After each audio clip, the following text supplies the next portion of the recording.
கால் நூற்றாண்டை கடந்த mount road தர்கா என்று எல்லாராலையும் அழைக்கப்படும் ஹஸ்ரத் சையத் மூசா ஷகாதிரி அவருடைய இந்த இடத்தில் இன்று சந்தன உருஸ் வருடா வருடம் நடக்கின்ற சந்தன கூடு இந்த நிகழ்ச்சியில் கலந்து கொள்வதில் காங்கிரஸ் பேரியக்கத்தின் சார்பாக பெருமைப்படுகிறோம். இந்தியாவின் ஆன்மாவாக சுதந்திரத்துக்கு பிறகும் சுதந்திரத்திற்கு முன்பும் வாழ்ந்து கொண்டிருக்கின்ற இஸ்லாமிய மக்களுக்கு காங்கிரஸ் பேரியக்கத்தின் சார்பாக சந்தன கூடு திருவிழாவின் வாழ்த்துக்களை தெரிவித்துக் கொள்கிறோம். ரைட்.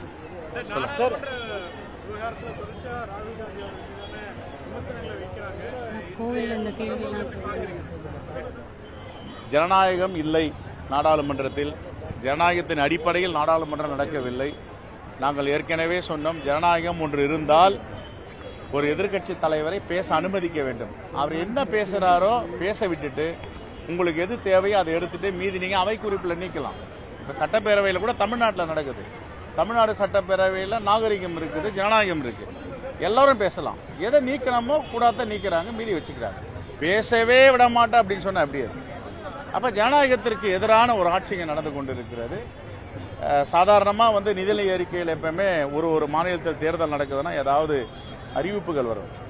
ஆனா அவங்க முடிவு பண்ணிட்டாங்க, எந்த காலத்திலையும் பாஜக அதிமுக கூட்டணி தமிழ்நாட்டில் எழுந்துக்காது, மக்கள் அதை ஆதரிக்க மாட்டாங்கன்றதுனால முழுமையா தமிழ்நாட்டை நிராகரிச்சிட்டாங்க. இதோடைய வெளிப்பாடு என்னன்னா, தமிழ்நாட்டு மக்கள் ஒருபோதும் அனுமதிக்க மாட்டார்கள் பாஜகவை மதிமுக.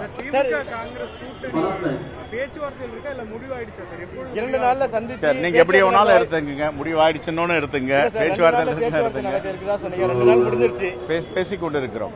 நாளைக்கு வேணுகோபால் வந்திருக்காரு, பேரணியில் கலந்து கொள்ள இருக்காரு. அப்ப எதனா வாய்ப்பு இருக்கா முதலமைச்சர்? இல்ல நாளைக்கு முழுக்க மகாத்மா காந்தி ஊரக வேலை உறுதி சட்டத்தை சிதைக்கின்ற பாஜக அரசை கண்டித்து பாத யாத்திரை ஊர்வலம்.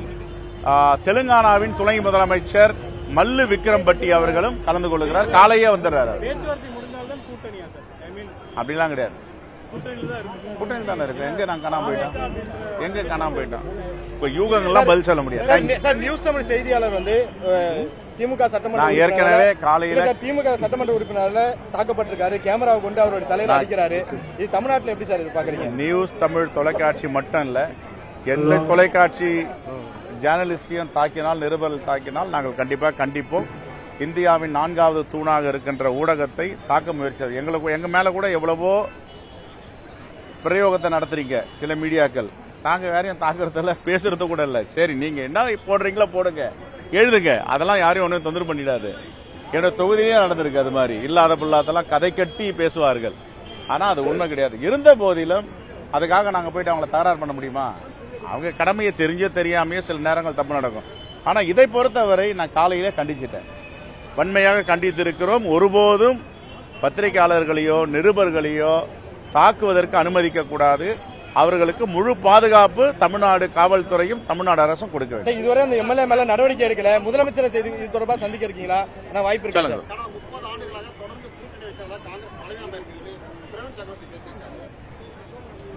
நான் இங்க இருக்கிறவங்களை கட்டி பேசினா சொல்லலாம். இவங்க எல்லாம் போயிட்டு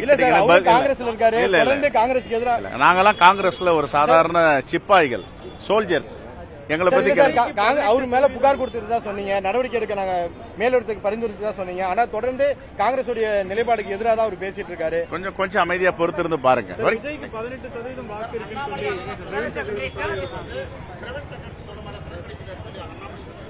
சார், காங்கிரஸ் இங்க வலிமையா இருக்க வச்சுதான் 9 நாடாளுமன்ற உறுப்பினர் இருக்கோம், 18 சட்டமன்ற வெற்றி பெற்றிருக்கோம்.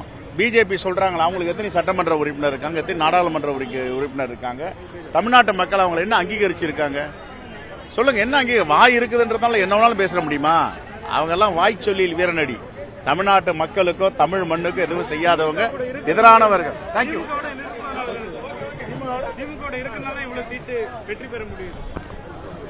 எல்லோருமே கூட்டணி வச்சாதான் வெற்றி பெற முடியும். சரிங்களா?